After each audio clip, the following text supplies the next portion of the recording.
¿sí?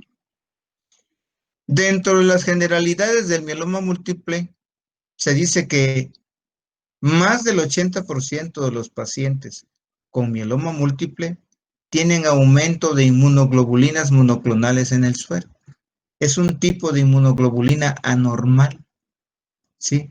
Que genera muchos millones de anticuerpos, pero afuncionales.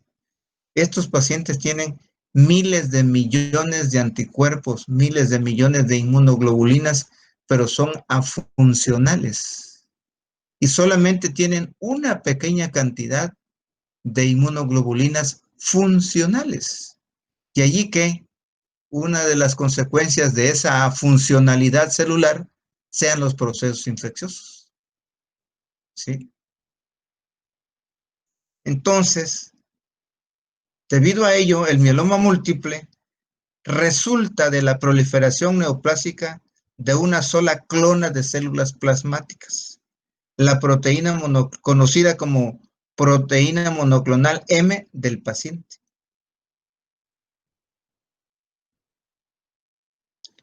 Presumiblemente, esta clona de células plasmáticas representa un anticuerpo diferente de los millones de anticuerpos específicos que la población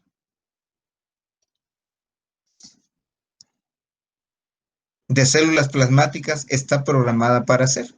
Aquí la inmunidad de tipo humoral está abolida, está afectada.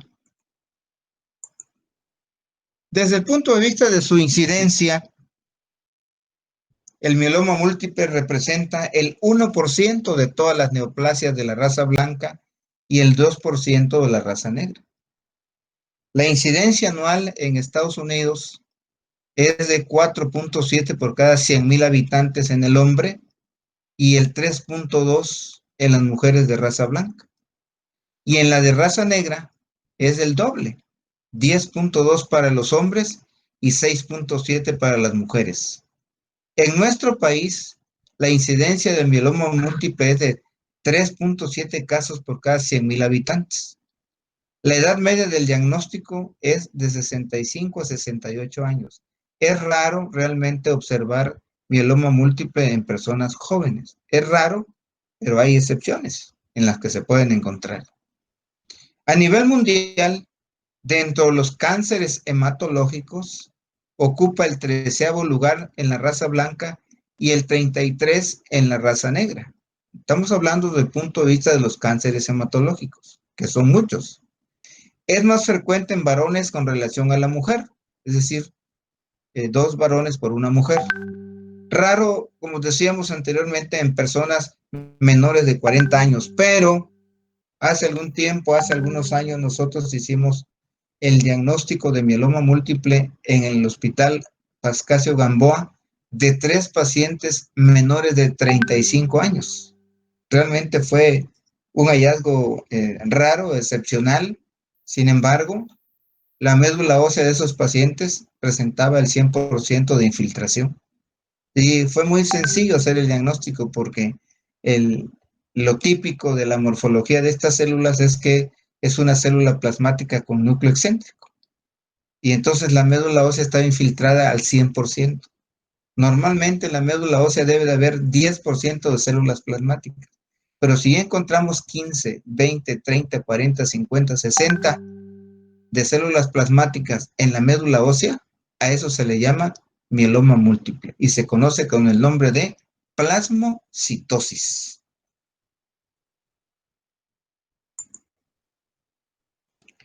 ¿Cuál es la etiología del mieloma múltiple? La etiología, como todas las neoplasias hematológicas, es desconocida.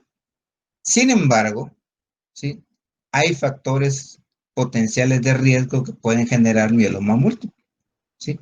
Por ejemplo, las radiaciones de cualquier tipo, sea esta cósmica, sea esta radiaciones de rayos X, radiaciones gamma, radiaciones beta, ¿sí? Cualquier tipo de radiación puede afectar el organismo. Agentes químicos. Todos los agentes químicos, destaca el enceno, los insecticidas, los pesticidas, ¿sí? Todas esas sustancias químicas también están relacionadas con el mieloma múltiple. Las ocupaciones que en hematología son tan importantes, y aquí se ha encontrado, de acuerdo a los estudios que se han hecho, que se han realizado, las investigaciones, que los granjeros en Estados Unidos y los agricultores en México, sí, son muy susceptibles a padecer mieloma múltiple. También están involucrados los trabajadores de la madera, es decir, aquellos individuos que manejan sustancias para tratar las maderas. Acuérdense que las maderas son tratadas contra la lluvia y contra las inclemencias del sol. Entonces, esa gente que manipula esas sustancias químicas corre el riesgo de padecer mieloma múltiple, ¿sí? Gentes que trabajan en las tenerías donde hacen los zapatos, donde se tiñen las pieles, los cueros, ¿sí? Por ejemplo, en México hay muchas tenerías, típico, por ejemplo, en León, Guanajuato, donde se hacen muchos zapatos de distintos colores, ¿sí? El cuero tiene un color, pero ahí el cuero lo que se hace, yo quiero zapatos rojos, o quiero zapatos verdes, o quiero zapatos azules, pues se tiñen los cueros, ¿verdad? Con sustancias químicas para que adopten el color que se requiere. Entonces, esas sustancias que están trabajando, esos individuos que están trabajando con dichas sustancias, pues están inhalando a la sustancia, ¿verdad? Y estar en contacto permanente con muchas sustancias, el individuo se vuelve susceptible a padecer un problema de cáncer en la sangre. O sea, ya sea mieloma múltiple o una leucemia o linfoma, ¿sí? Individuos también que trabajen los derivados del petróleo, ¿sí? Por ejemplo, en las fábricas donde el petróleo es extraído y de ahí válgase la expresión, se le extraen diversos derivados, ¿sí? Esas personas están inhalando ese tipo de sustancias, o los despachadores de las gasolinerías, por ejemplo, o los trabajadores de la madera, que trabajan con aguarrás, que trabajan con tiner, por ejemplo, todos ellos están involucrados, ¿sí? Entonces, todos estos factores juegan un papel importante en la etiología del mieloma múltiple. Si se dan cuenta, tanto en las leucemias como en los linfomas, casi las mismas sustancias están relacionadas. ¿Cómo se da la enfermedad? Bueno, ¿cómo es la patogénesis de la enfermedad? Las manifestaciones clínicas del mieloma múltiple son secundarias a los siguientes procesos patológicos. Primeramente, a la liberación de ciertos productos de las células del mieloma, los cuales pueden incluir una inmunoglobulina monoclonal, cuyo nivel plasmático refleja la extensión de la masa tumoral. Por eso a los pacientes se les determinan inmunoglobulinas, ¿sí? Y generalmente los vamos a encontrar elevados. Van a estar más arriba con relación a los valores normales, ¿sí? Otro hecho que está relacionado con esta enfermedad es la liberación de cadenas ligeras libres, ¿sí? Las características de estas cadenas es que pueden ser parcialmente catabolizadas y depositadas en los tejidos como amiloide, con consecuente daño tisular.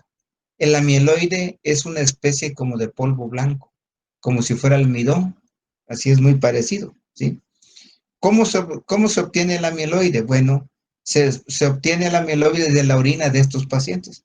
Se recaba la orina de 24 horas, parte de esa orina se pone en un matraz o se pone en un tubo de ensayo, se calienta a X temperatura y sabemos que la orina que contiene agua va a hacer ebullición y a través de la ebullición se va a evaporar. Entonces lo que va a quedar en el fondo de ese matraz o de ese tubo de ensayo es un polvo blanco.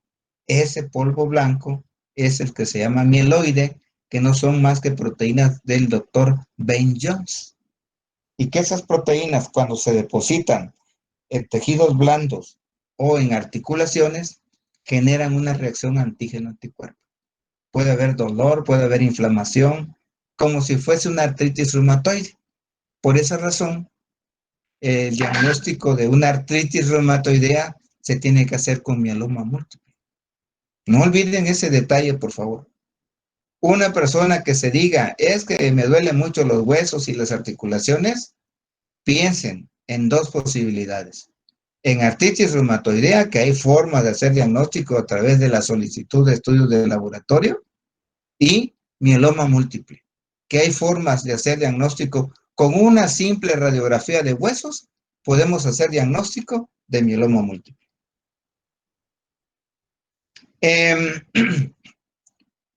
Otra característica de esas cadenas ligeras libres es que pueden ser excretadas en la orina como proteínas de Ben Jones, el doctor Ben Jones, que las descubrió, con el potencial de producir daño renal.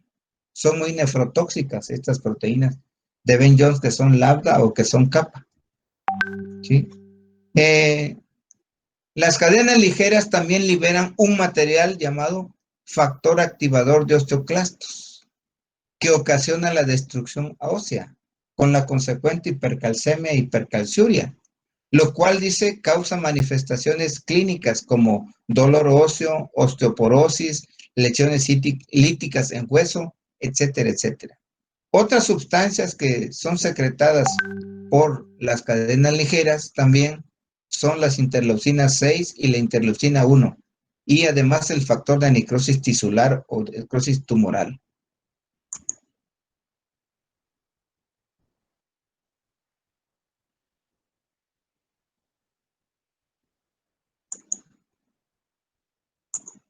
Okay.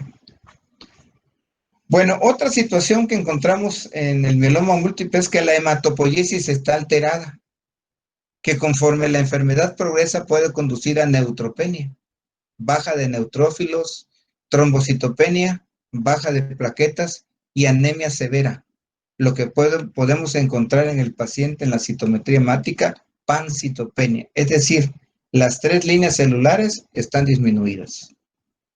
Tercero, alteraciones en la producción de anticuerpos humorales, que junto con la neutropenia y la inmovilización por dolor o fractura, aumenta el riesgo de sufrir infecciones severas. Estos pacientes son proclives a los procesos infecciosos por neumococos principalmente, ¿sí? Y gram negativos. Entonces pertenecen a la familia de los síndromes inmunoproliferativos.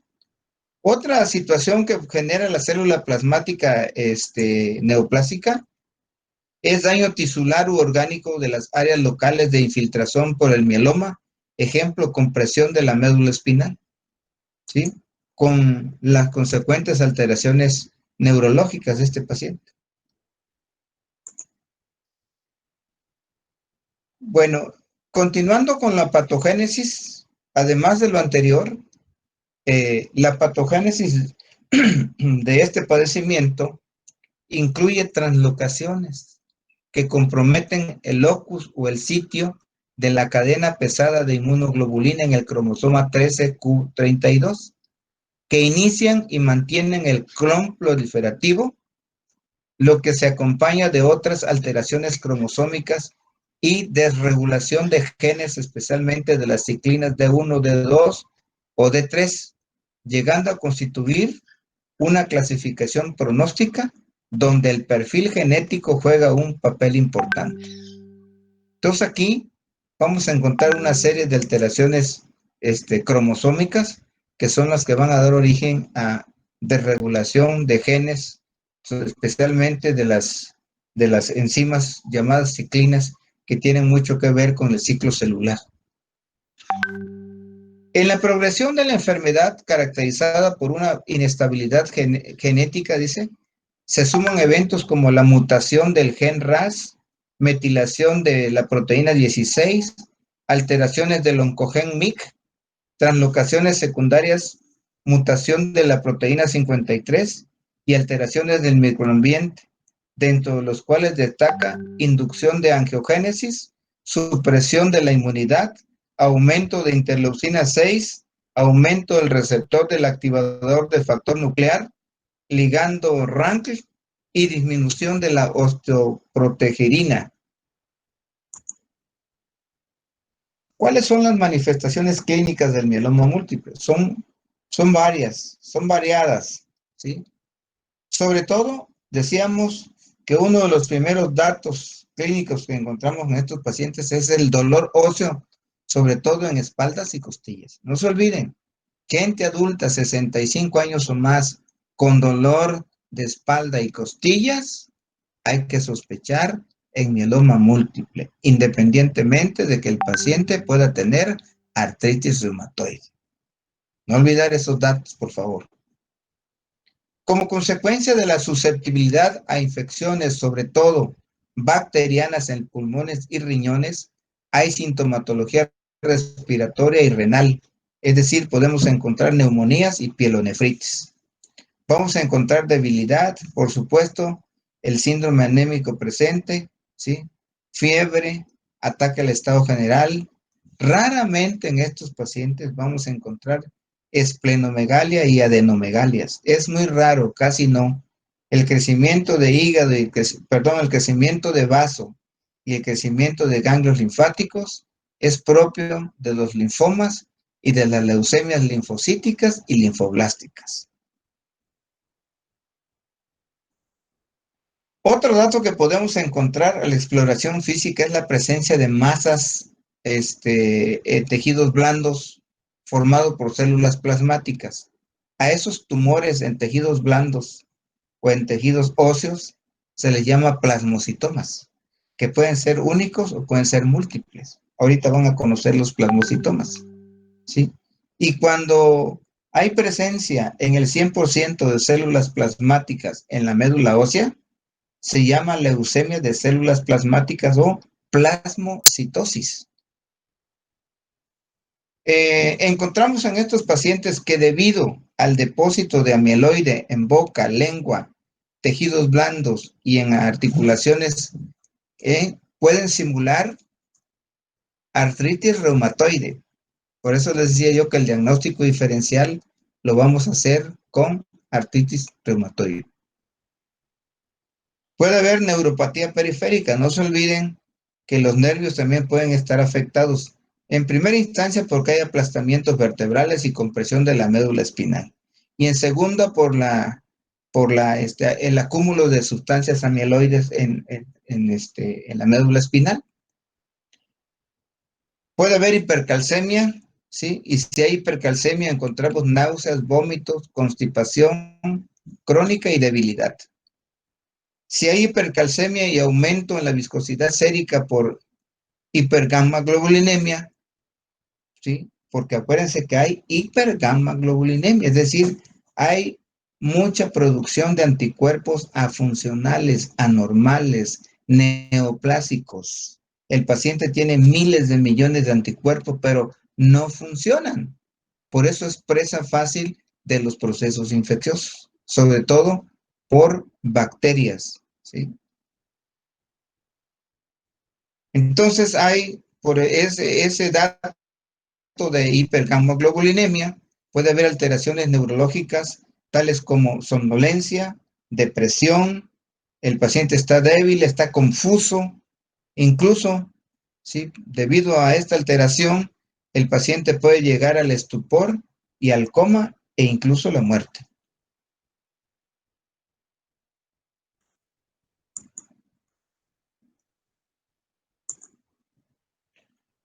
En estos pacientes podemos encontrar síndrome de hiperviscosidad, ¿sí? Y el síndrome de hiperviscosidad puede generar cefalea, fatiga, retinopatías, ¿sí? Los famosos vasos en salchicha al fondo de ojo, es decir, hay dilatación de un vaso sanguíneo y luego hay vasoconstricción, luego dilatación y vasoconstricción, por eso se le llama vasos en salchicha. Y obviamente si hay alteraciones retinianas vamos a encontrar pérdida de la visión.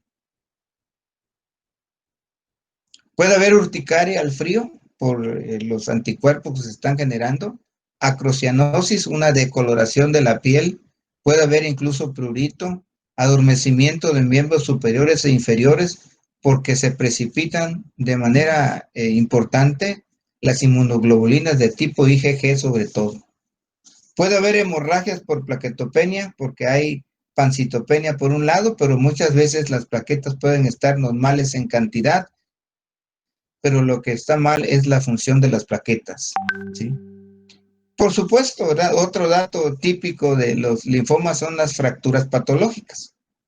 Puede haber, es decir, una fractura patológica es una fractura en la que aparentemente no existe un medio, un mecanismo de producción.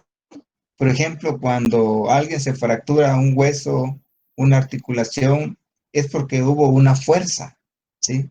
Puede haber sido un accidente, se cayó jugando fútbol, por ejemplo. Pero estos pacientes que se fracturan de repente, así de manera repentina, válgase la expresión, pues tienen este problema precisamente de mieloma múltiple, porque tienen los huesos decalcificados, sus huesos están osteoporóticos. Por eso estos pacientes, incluso solo por el hecho de estar parados o cuando se están bañando, se pueden fracturar.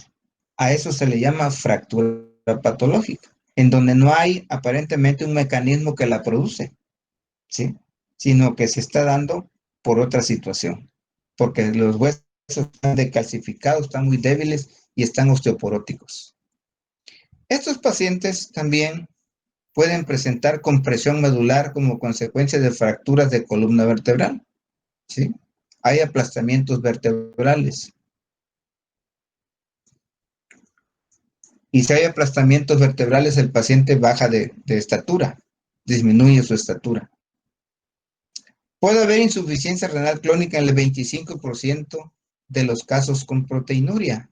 Acordémonos que estos pacientes, uno de los órganos que más van a sufrir es el riñón, porque resulta que se van a eliminar por orina estas inmunoglobulinas de cadena ligera, así se le llama. Por eso se pueden eliminar a través del riñón, de un riñón que obviamente, sí, como consecuencia del mieloma múltiple está dañado, porque estas inmunoglobulinas son nefrotóxicas.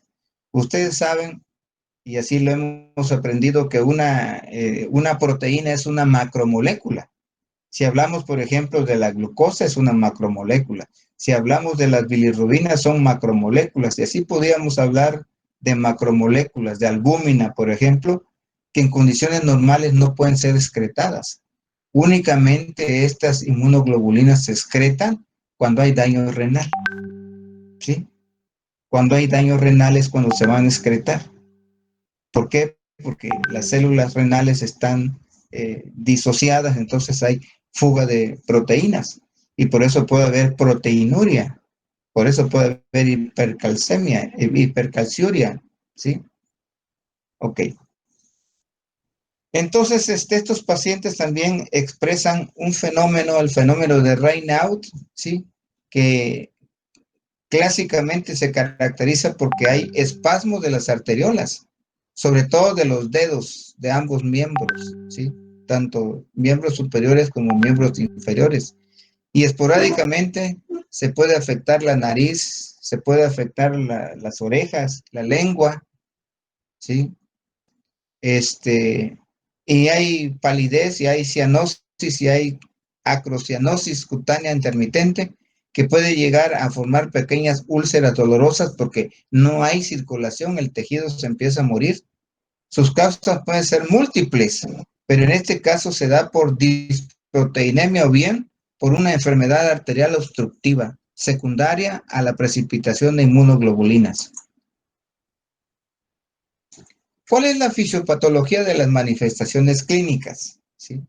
Pues tenemos que hay una mayor susceptibilidad a las infecciones debido a la menor tasa de producción de inmunoglobulinas normales, lo que decíamos. Hay demasiados anticuerpos anormales, afuncionales, y hay muy poquitas inmunoglobulinas normales.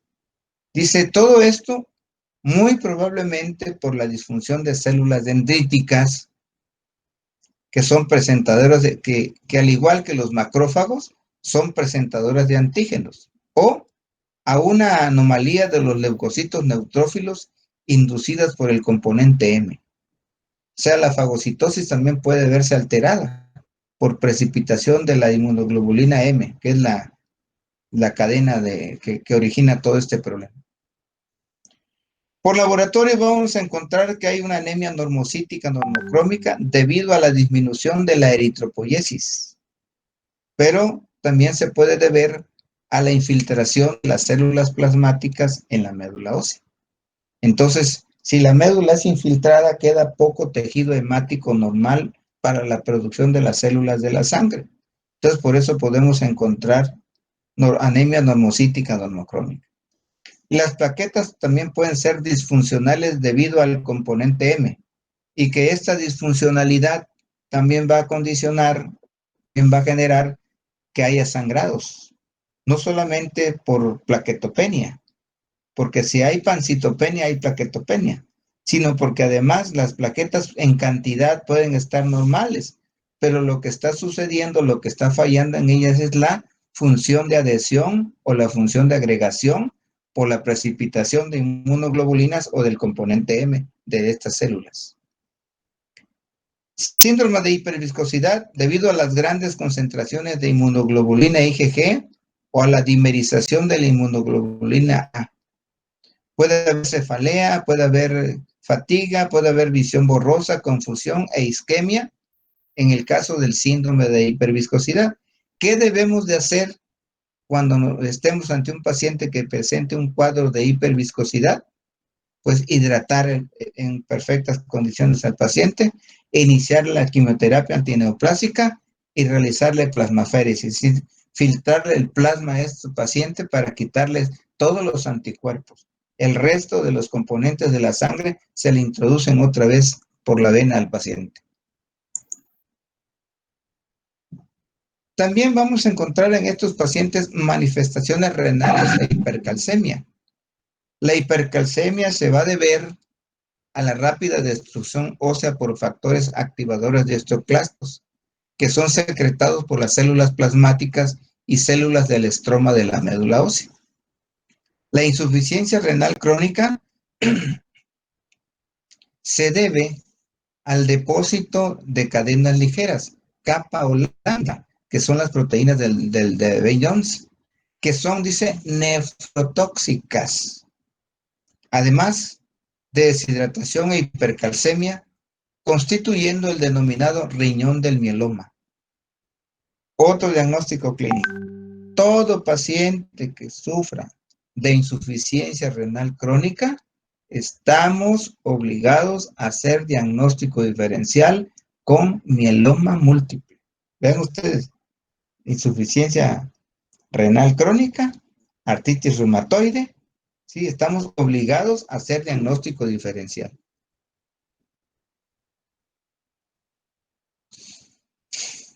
Y muy importante, todo es cuando el riñón tiene una alteración, limita la prescripción de fármacos a aminoglucósidos, es decir, están contraindicados. En el paciente con mieloma múltiple se contraindican los medicamentos del grupo de los aminoglucósidos porque son protóxicos. De por sí el riñón ya está siendo intoxicado por las cadenas ligeras kappa y lambda, las proteínas de Bell-Jones.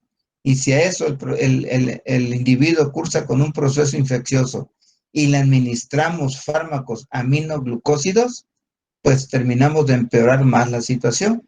Entonces, cuando estamos ante un paciente con mieloma múltiple, ¿sí? En su historia en las indicaciones, le ponemos allí que los medicamentos aminoglucósidos están prohibidos, están proscritos, no se deben de administrar por ningún motivo.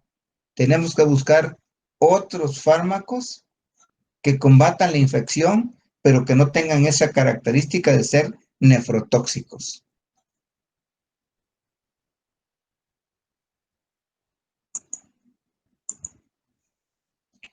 ¿Qué estudios de laboratorio? Ya estamos ante un paciente, ya interrogamos al paciente, ya exploramos al paciente, ya tenemos ciertos datos, tenemos cierta orientación clínica.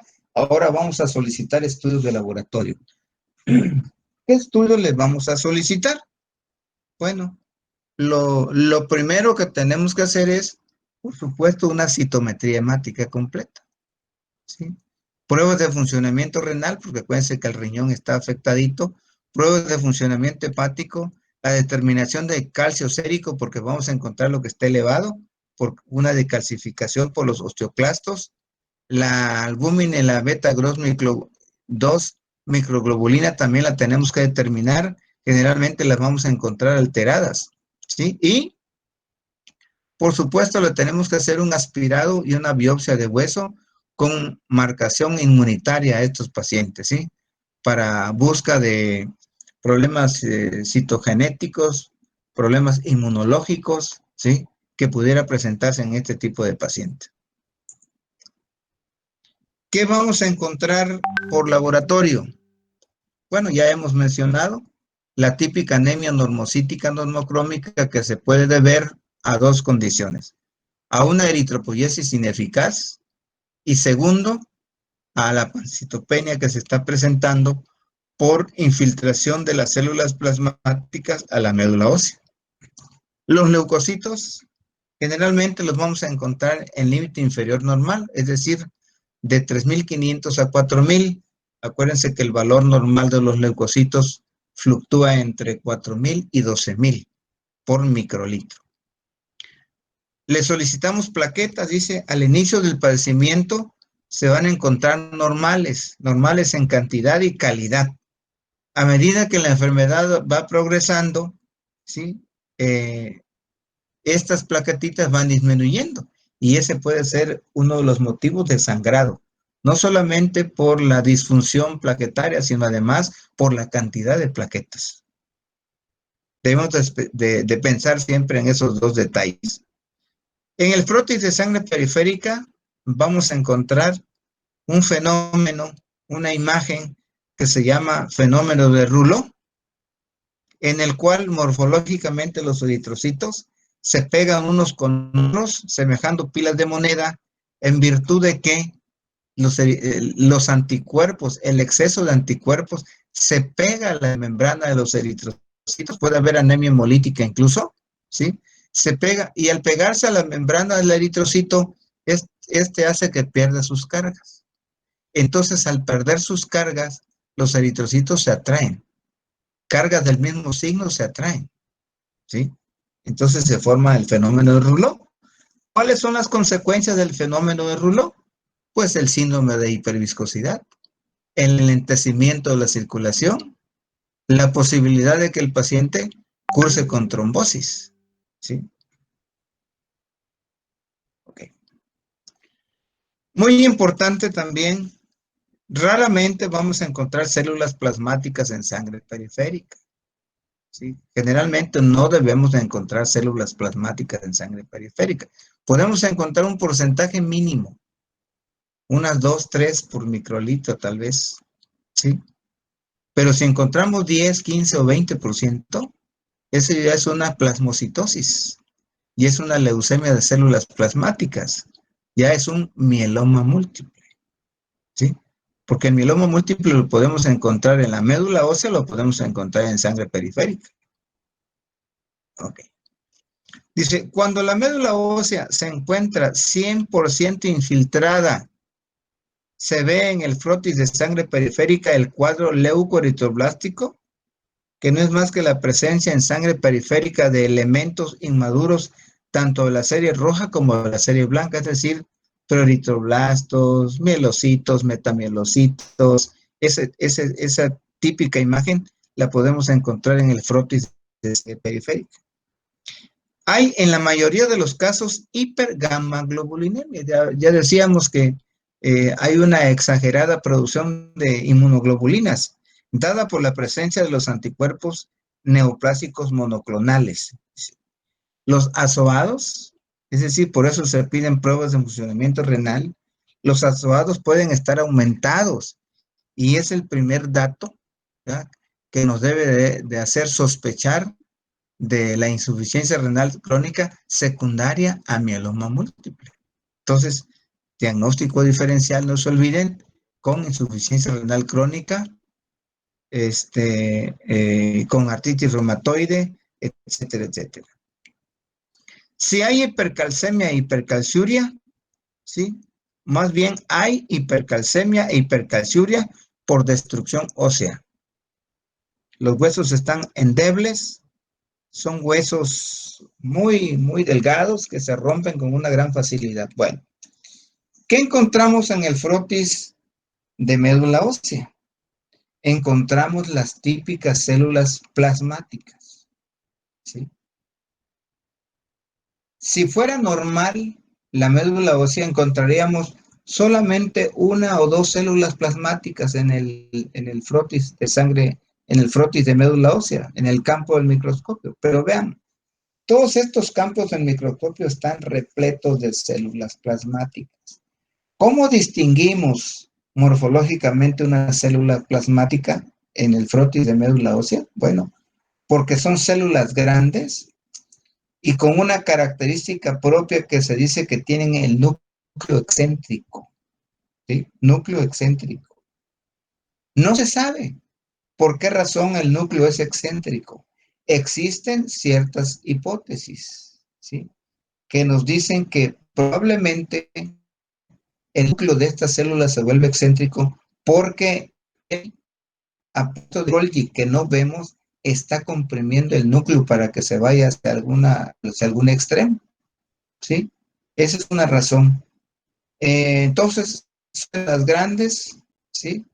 Con un núcleo excéntrico presente, tienen una gran cantidad de citoplasma, en donde se están sintetizando los anticuerpos, las inmunoglobulinas anormales. También pueden ser células binucleadas, células grandes binucleadas, ¿sí? Típico, ¿verdad? De las células plasmáticas. Y el típico síndrome leucoeritroblástico, en la cual vamos a encontrar células rojas. Este es un proeritroblasto, aquí hay otro proeritroblasto, y además encontramos células de la serie blanca, mielocitos, metamielocitos, eosinófilos, etcétera, etcétera, ¿sí? Igual acá, aquí el 100% del frotis, estamos observando células plasmáticas típicas, con el núcleo excéntrico, con gran citoplasma, ¿sí? Son células grandes, con núcleo excéntrico, y no hay forma de olvidarse cuando uno ve estas células por primera vez en su vida. Entonces ustedes ya conocen las células plasmáticas, y la característica típica de las células plasmáticas es que tienen el núcleo excéntrico. Son las únicas células prácticamente del cuerpo que tienen el núcleo excéntrico. Vean ustedes acá otra vez. Este es un frotis de médula ósea. Vean, estas son de pacientes reales. Todas estas células son de pacientes reales, ¿sí? Aquí se ve obviamente más real. Vean el núcleo excéntrico, ¿sí? Son células binucleadas, pero con su núcleo excéntrico. El 100% de ese campo del microscopio está invadido por células plasmáticas. Son las responsables de la producción de anticuerpos anormales, afuncionales, de inmunoglobulinas, ¿verdad? Que generan toda una serie de sintomatología. Decíamos que cuando los eritrocitos pierden su carga porque hay muchos anticuerpos y eso hace que se peguen a la membrana de los eritrocitos, los anticuerpos, hace que las cargas se pierdan. Y entonces al perder las cargas, los eritrocitos en su capa externa tienen cargas negativas. Y al perder sus cargas, ¿sí? Acuérdense ustedes que cargas del mismo signo se repelen. Entonces un eritrocito con otro eritrocito nada más chocan y se separan. Pero aquí, como se pierden las cargas, se forman las pilitas de moneda, ¿sí? A ese fenómeno se llama fenómeno de Rouleau. ¿A qué predispone esto? A que se enlentezca la circulación, a que se enlentezca la circulación sanguínea. Se favorece al síndrome de hiperviscosidad, y el síndrome de hiperviscosidad favorece la trombosis. Entonces, en estos pacientes puede haber trombosis incluso. Por varias razones, luego vamos a ver que incluso el mismo tratamiento puede generar trombosis, ¿sí? Todas son fenómenos de Rouleau, si se dan cuenta, pilitas de moneda. El nombre científico es fenómeno de Rouleau. Repito, que no es más que un fenómeno que se da debido a la pérdida de las cargas de los eritrocitos. Igual acá, Este es un mieloma múltiple típico. Vean, aquí están las células con núcleo excéntrico y aquí están las típicas, el típico fenómeno de Rouleau que se da por la pérdida de las cargas de los eritrocitos. En el frotis de médula ósea, ¿qué vamos a encontrar? Bueno, encontramos infiltrado, que va a estar infiltrado por células plasmáticas. El 97% de los pacientes son secretores, secretan inmunoglobulinas IgGs anormales, monoclonales, es decir, no funcionan como anticuerpos a pesar de que hay miles de millones de anticuerpos. La inmunoglobulina más frecuente es la IgG en primera instancia, luego la IgA, en tercer lugar la IgM, en cuarto la IgD y en quinto la IgE. Algunos mielomas se denominan no secretores, ya que no secretan la inmunoglobulina monoclonal en un porcentaje mínimo de 3%, pero ello no quiere decir que el paciente no tenga mieloma múltiple. Los reactantes de fase aguda como la proteína C reactiva y la beta-2 microglobulina, que son sintetizadas en el hígado, son muy importantes determinarlas, ¿sí? Y las vamos a encontrar elevadas en grado variable y tienen un valor porque sirven para evaluar la actividad tumoral. En la actualidad tienen una importancia pronóstica. Es muy importante solicitar ese tipo de reactantes de fase aguda. Este es un proteinograma, ¿sí? En el cual se coloca una corriente eléctrica a las inmunoglobulinas. Esa corriente eléctrica, ¿verdad? A través de esa corriente eléctrica hace que las inmunoglobulinas se muevan. Las inmunoglobulinas se mueven dependiendo de su masa y su peso específico. Entonces vamos a encontrar que hay macroglobulinas tan grandes como la albúmina. Por ejemplo, este pico que ven acá es de la albúmina, es la inmunoglobulina más grande. Y estos piquitos que ven acá son de las inmunoglobulinas pequeñas.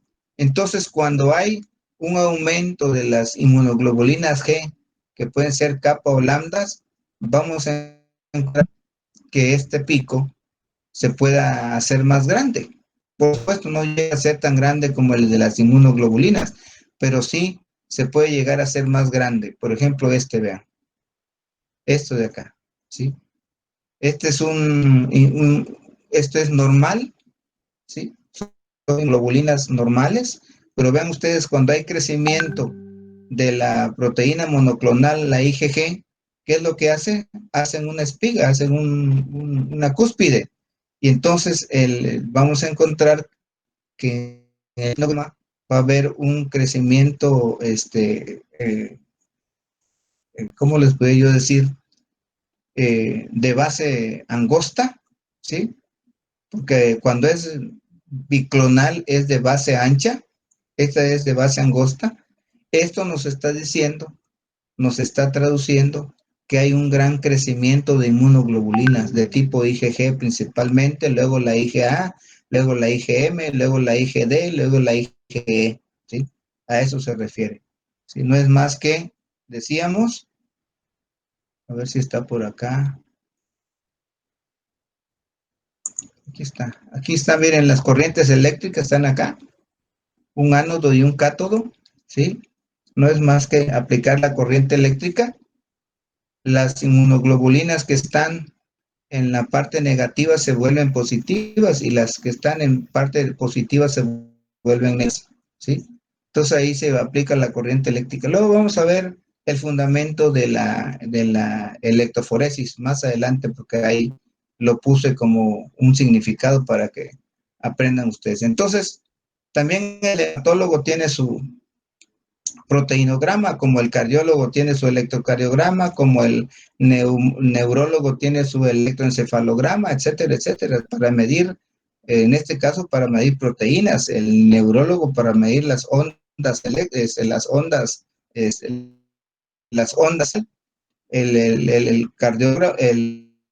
cardiólogo medir las ondas eléctricas del corazón, ¿sí? Bueno. ¿Qué otros estudios le podemos solicitar a estos pacientes que cursan con mieloma múltiple?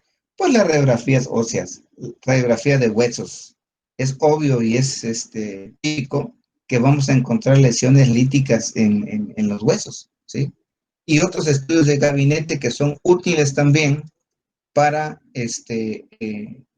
llegar al diagnóstico de mieloma múltiple. Por ejemplo, en la radiografía de tórax, ¿qué vamos a encontrar? El dato más característico, además de la osteoporosis, radiográficamente son las lesiones líticas en sacabocado.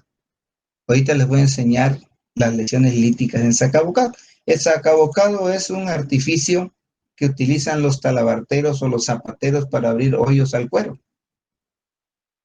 En su punta tiene es redondo, ¿sí? Ese artificio es redondo, pero en su punta tiene mucho filo.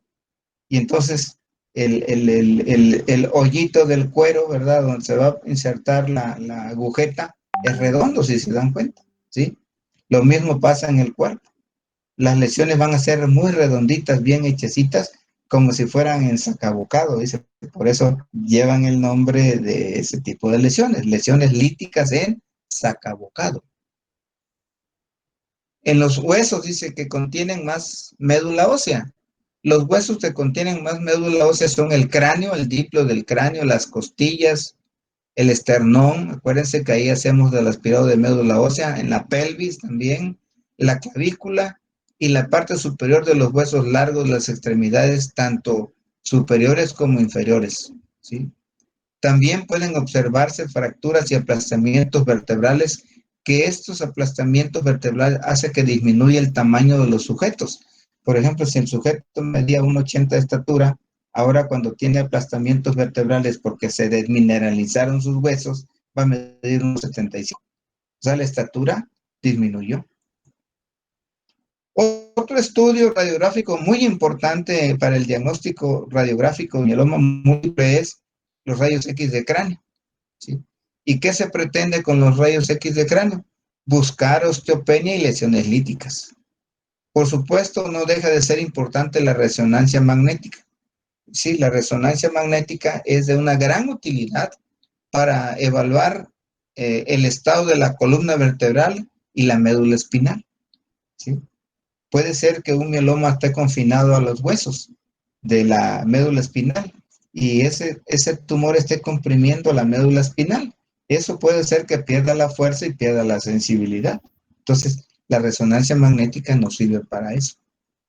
¿Sí? Y también otra utilidad de resonancia magnética es que sirve como pronóstico, ¿sí?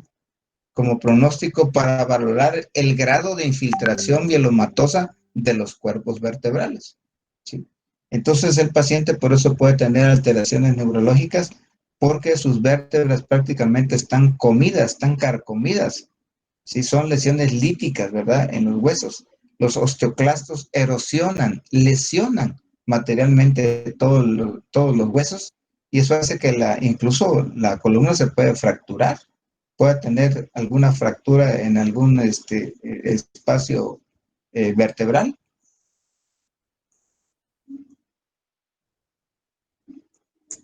Aquí están, vean ustedes, varias radiografías. Esta es la radiografía de la pierna, ¿sí? Ahí está el cúbito y el radio. Vean ustedes las lesiones. Esos negros que ven ustedes allí son tumores. Esos se llaman plasmocitomas. Son tumores. Entonces, vean, las tablas internas y externas de los huesos están muy débiles, están muy delgaditas. ¿Por qué? Porque hubo erosión por los osteoclastos. Entonces, estos pacientes ahí se van a fracturar. Incluso aquí hay un tornillo que le pusieron a un paciente que se había fracturado, ¿sí? Eh, el, el hueso para acomodarlo otra vez y le tuvieron que poner unos clavitos ahí y se ve en la radiografía.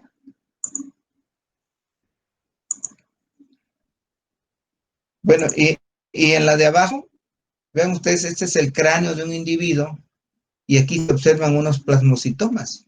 Este es el más grande, miren. Esta es la típica lesión en sacabocado, es una lesión redonda, bien hechecita, como si fuera hecha a propósito, ¿sí? Como si fuera la agujeta un zapato, ¿sí? En el cuero. Aquí hay otro plasmocitoma. El plasmocitoma puede ser único o puede ser múltiples. Entonces, ese plasmocitoma lo que va a hacer es se va a erosionar todo el cráneo, todo el grueso del cráneo. El hueso del cráneo va a ser erosionado y entonces el paciente incluso se puede quedar solo con puro cuero cabelludo. ¿Sí? Aquí está otro, miren. Las lesiones típicas en sacabocado. Vean ustedes redondita esta lesión. Y así hay muchas, hay múltiples. Miren, este es una gran tumoración en la base del cráneo, perdón, en la parte occipital del cráneo, ¿sí? Vean, esa lesión osteolítica. Esta es la típica lesión en sacabocado. Este tiene múltiples lesiones. Vean el cráneo de este paciente cómo está. Entonces, es tan fácil hacer el diagnóstico. No se olviden, lesiones líticas en sacabocado a radiografía de cráneo. Es muy sencillo, es muy fácil. Nunca se les va a olvidar a ustedes cuando vean una radiografía de este tipo. O vean ustedes cómo está este cráneo. Todo cribado.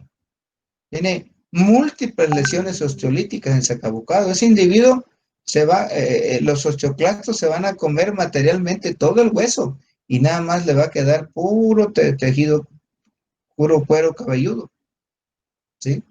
Entonces, así se ven las lesiones líticas en sacabocado. Miren, aquí hay múltiples tumorcitos, son tumores en los tejidos óseos o en los tejidos blandos. Son tumoraciones, ¿sí? Entonces ese hueso está osteoporótico, es un hueso débil que fácilmente se fractura, fácilmente se quiebra.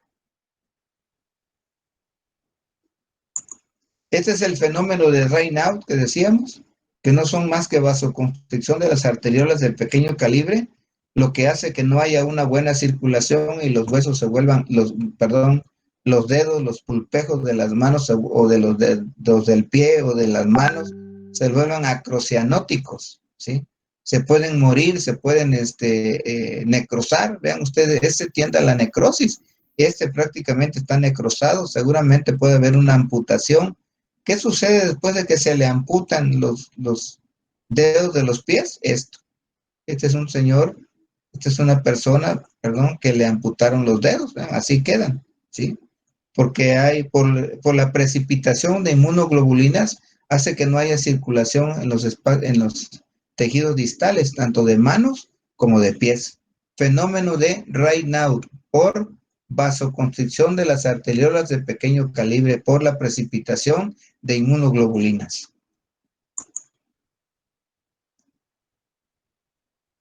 Ok, ¿cómo hacemos el diagnóstico? Pues el diagnóstico es clínico, ¿verdad? El dolor, no se olviden ustedes, personas mayores de 65 años, 68 años, con dolor en las articulaciones, dolor en las costillas, dolor en la espalda, etcétera, ¿sí?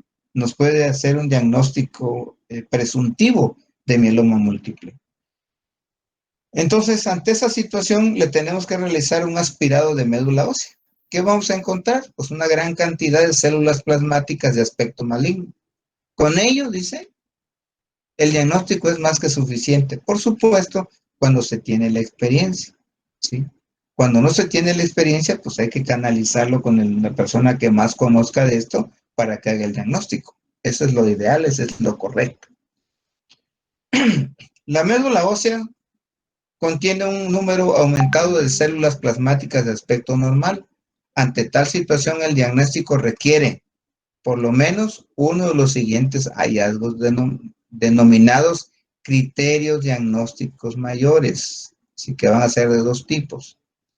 En el criterio de diagnósticos mayores vamos a encontrar hoy en día, esta es una forma de hacer diagnóstico, pero les voy a poner varias para que vean cómo va evolucionando también el aspecto diagnóstico en el mieloma múltiple, ¿sí? Hoy en día se utilizan estos criterios mayores. Hipergamma-globulinemia mayor de 3 gramos por decilitro monoclonal, ¿sí? Proteinuria de Ben-Jones, es decir, liberación de proteínas de Ben-Jones a través de la orina, en orina de 24 horas. Y lesiones líticas en hueso. Con esos 3 criterios que establezcamos, estamos haciendo diagnóstico de mieloma múltiple. Eso es lo que hoy día se está utilizando, ¿sí? Anteriormente se utilizaban, también se siguen utilizando estos criterios, dice. Criterios que son bien definidos para establecer el diagnóstico de mieloma múltiple. Criterios mayores, ¿sí? Son muy semejantes a los anteriores. Un criterio mayor es plasmocitoma en biopsia de tejidos blandos, es decir, los tumorcitos que vimos en tejidos blandos. Ahí hay depósito de amiloide, no se olviden, ¿sí? 2, médula ósea con más del 30% de células plasmáticas malignas. En la médula ósea no debe de haber más de, en condiciones normales, más de un 2 o hasta un 5% de células plasmáticas. Pero si yo encuentro 10, 15, 20, 30, pues yo estoy hablando ya de un mieloma múltiple, ¿sí? Tercero, componente M, dice, componente M, presencia de un pico monoclonal en la electroforesis de proteínas séricas y orina. En la electroforesis sérica de 3.5 gramos para IgG o 2 gramos por decilitro para IgA. Acuérdense que son las inmunoglobulinas que con mayor frecuencia se precipitan. La IgG y la IgA son las que producen los síndromes de hiperviscosidad y la demerización de las proteínas. Excreción de cadenas ligeras de 1 gramo o más en orina de 24 horas. En orina.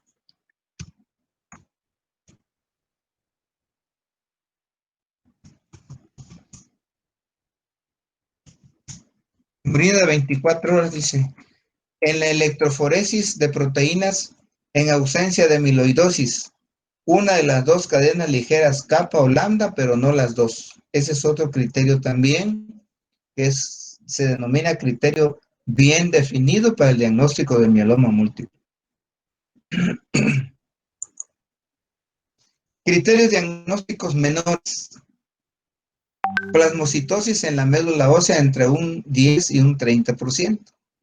¿Sí? Ya, plasmocitosis ya es cuando encontramos nosotros células plasmáticas arriba de un 10 hasta un 30%. Segundo criterio menor, pico monoclonal de proteínas en la electroforesis sin llegar a la cantidad mencionada en el criterio mayor, que era de 3.5 y de 2. Lesiones líticas en hueso. Cuarto criterio diagnóstico menor, inmunoglobulinas normales disminuidas, IgM menos de 50 mililitros por decilitro, IgA menos de 100 miligramos por decilitro, o IgG menos de 600 miligramos por decilitro. Dice, el diagnóstico del múltiple requiere de un mínimo de un criterio mayor, que son los que vimos anteriormente, más un criterio menor o 3 criterios menores que incluyan el 1 y el 2. Criterios menores, el 1 y el 2. Plasmocitoma y médula ósea infiltrada en más del 30%.